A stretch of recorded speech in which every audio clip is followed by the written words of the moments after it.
അസ്സലാമു അലൈക്കും.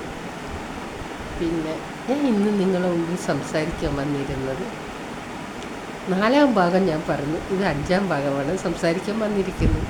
അതായത് നമ്മുടെ യുവാക്കൾ കല്യാണം കഴിഞ്ഞ് കഴിഞ്ഞാൽ ഉണ്ടാകുന്ന അവസ്ഥകളാണ് ഞാൻ ഇന്ന് പറയുന്നത്. കല്യാണം കഴിഞ്ഞ് ഇന്ന് 100-90% പെൺകുട്ടികൾ ഭർത്താവിൻ്റെ വീട്ടിൽ നിൽക്കുന്നില്ല, അല്ലേ? നിൽക്കുന്നുണ്ടാവില്ല. നിന്നിട്ടും വലിയ കാര്യമില്ല. കാരണം എന്ന് വെച്ചാൽ ഇന്ന് നിന്ന് കഴിഞ്ഞാൽ ആദ്യം പിടിക്കാനോളെ ഹരിയായിരിക്കും എന്നറിയാം. ഓളെ ആ ചെക്കൻ്റെ മാതാവിനെയായിരിക്കും പിടിക്കുക. ആ സ്ത്രീയെ കൊണ്ടുള്ള കുറ്റങ്ങളെല്ലാം പറഞ്ഞു. അതെന്ന് വെച്ചാൽ രാവിലെ പകലില്ല, രാത്രിയാണ് കൂടുതലും പറഞ്ഞു കൊടുക്കുക. നിങ്ങളെ മാതാവ് അങ്ങനെ ചെയ്ത്, നിങ്ങളെ മാതാവ് ഇങ്ങനെ.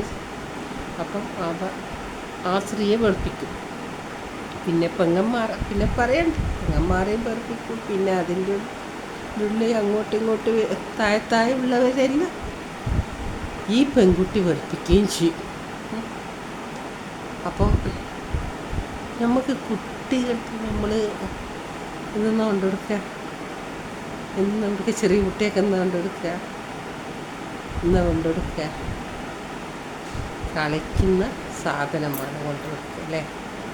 ആ കളിക്കുന്ന സാധനം കൊണ്ടുകൊടുത്തു കഴിഞ്ഞാൽ അതൊരു പാവയാണ്.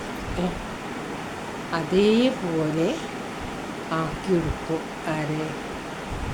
ഈ ചെക്കനെ ഈ പെണ്ണ് ആക്കിയെടുക്കും, അല്ലേ? അതാക്കിയെടുത്ത് കഴിഞ്ഞ് കഴിഞ്ഞാൽ അവക്കെന്താവും? സമാധാനമാവും. പക്ഷെങ്കിൽ ഈ വീട്, ആ കുടുംബം കാലോ കയ്യോ വളർന്ന് വലുതാവും. അത് ചിലപ്പം കുട്ടീനെ സ്നേഹം കൊണ്ടടിച്ചിട്ടുണ്ടാവും, സ്നേഹം കൊണ്ട് ലാളിച്ചിട്ടുണ്ടാവും. ഇങ്ങനെയൊക്കെ വളർത്തിയ കുട്ടിയായിരിക്കും ഈ ചെക്കൻ. ഒരുപാട് സ്നേഹത്തോടെ കാലോ വളർന്ന് കയ്യോ വളർന്ന് ചെന്ന് വളർത്തി. അപ്പം കുട്ടീനെ ഒന്നുമല്ലാതെ ഈ പെൺകുട്ടിയാക്കിയെടുക്കും.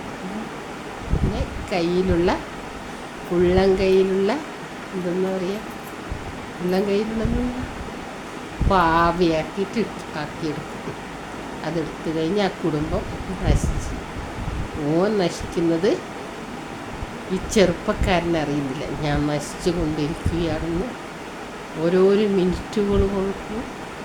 ആ ചെക്കൻ ഇന്ന് ദുനിയാവിലും ഇന്ന് ഭൂമിയിലും നാളെ മരണപ്പെട്ട് കഴിഞ്ഞാൽ അവിടെയും ഞാൻ നശിച്ചു കൊണ്ടിരിക്കുന്നെന്ന് ഈ ചെറുപ്പക്കാരനറിയും. ഒന്നും അറിയാതെ അവൻ ആ പെണ്ണിൻ്റെ കയ്യിൽ അമ്മാനമാടി ഒരു പാവയെപ്പോലെ ആ ചെറുപ്പക്കാരൻ ജീവിച്ചുകൊണ്ടിരിക്കും. എനിക്ക് പറയാനുള്ളത് ചെറുപ്പക്കാരനാണ്.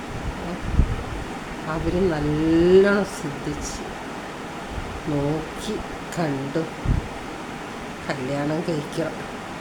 കല്യാണം കഴിച്ചിട്ടില്ലെങ്കിൽ എന്താണ് ഉണ്ടാകുക? ഇങ്ങനൊരു അവസ്ഥയിലാണ് ഉണ്ടാവുക.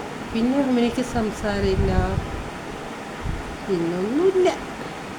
ഓളെന്തെന്ന ഒരു പാവം പറയും, ഉമ്മാനോട് അധികം എടുക്കണ്ട, പെങ്ങളോട് എടുക്കണ്ട, കുടുംബക്കാരോട് എടുക്കണ്ട, ഇങ്ങനെ പലയാളെ ഫ്രണ്ട്സുകളെ എടുക്കണ്ട. ഇങ്ങനെ ഇവന് ഓരോരോ ദിവസങ്ങളോട് നശിച്ചുകൊണ്ടിരിക്കുകയാണ്. ഈ കുട്ടി അറിയുന്നില്ല, ഈ യുവാവ് അറിയുന്നില്ല ഞാൻ നശിച്ചു കൊണ്ടിരിക്കുക. അതുകൊണ്ട് എനിക്ക് പറയാനുള്ള യുവാക്കളോട് വെള്ളത്തിൽ വീഴുമ്പോൾ ശ്രദ്ധിക്കണം. നീന്തി കരകയറാൻ പറ്റുകയാണെങ്കിൽ അതിനുള്ള ശക്തി ഈ ലോകത്തുണ്ടായിട്ട് ഇന്ന് കാര്യമില്ല.